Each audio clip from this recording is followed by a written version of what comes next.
Malasang batchoy ng General Santos City na mahigit 3 dekada ng hanapbuhay na isang mag-anak. Ating lasapin sa report na ito. Isa sa mga comfort food ng mga Pinoy, lalo na ang mga kapusong Ilonggo, ang noodle dish na batchoy.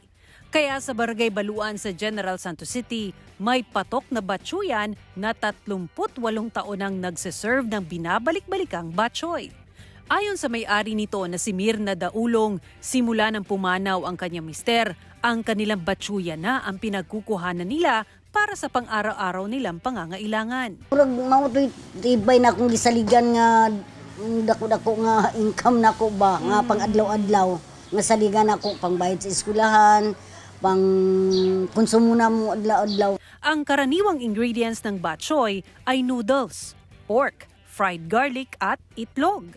At heto na ang binabalik-balikang batchoy ni Nanay Mirna.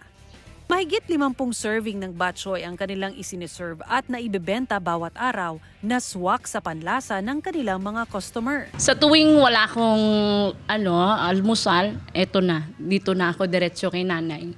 Masarap yung batchoy nila. Gusto ko yung lasa. It's very sulit siya sa presyo na 40 pesos. Nandun ang lasa, and then yung lasa ng garlic. Feel mo yung garlic, and then yung lasa din ng pork na sabaw. It's very rich. So I think it's one of the best here that I've tasted.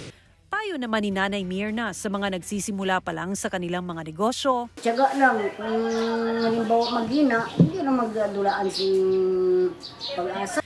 Mula sa GMA Regional TV 1 Mindanao, Sara Hilomen Velasco, nagbabalita para sa GMA Integrated News.